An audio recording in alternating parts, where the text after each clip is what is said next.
ಅಧ್ಯಾಯ 1 ಪ್ರಸ್ತಾವನೆ ಪೀಠಿಕೆ ನಿಸರ್ಗ ಸೃಷ್ಟಿಯಿಂದ ವಿವೇಚನೆಯ ಆಧಾರದ ಮೇಲೆ ಭೂಲೋಕದಲ್ಲಿ ಹುಟ್ಟಿಕೊಂಡ ಮೊದಲ ಜೀವಿಯೇ ಮಾನವ. ಅಂದ್ರೆ ಮೊದಲು ಯಾರು ಹುಟ್ಟಿಕೊಂಡ್ರು? ನಮ್ದು ಸೃಷ್ಟಿಯೊಳಗೆ ಮಾನವ ಹುಟ್ಟಿಕೊಂಡ.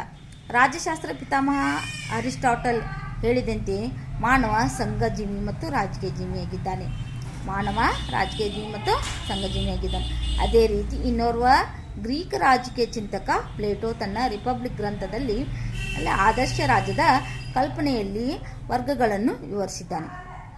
ಪ್ಲೇಟೋ ಆದರ್ಶ ರಾಜ್ಯದ ಪಿತಾಮಹ. ಹಂಗಾಗಿ ಏನು ಮಾಡಿದಾನವ, ತನ್ನ ಆದರ್ಶ ರಾಜ್ಯ ಎಂಬ ರಿಪಬ್ಲಿಕ್ ಎಂಬ ಗ್ರಂಥದಾಗ ಆದರ್ಶ ರಾಜ್ಯದಾಗ ಏನು ವರ್ಗಗಳಿರ್ತಾವಲ್ಲ, ಎಷ್ಟು ವರ್ಗಗಳದಾವ ಅನ್ನೋದ್ರ ಬಗ್ಗೆ ತಿಳಿಸ್ಕೊಟ್ಟಿದ್ದಾನೆ. ಇವಾಗ ಹೆಂಗೆ ನಮ್ದು ಈ ಪ್ರಸ್ತುತದಲ್ಲಿ ಯಾವುದವು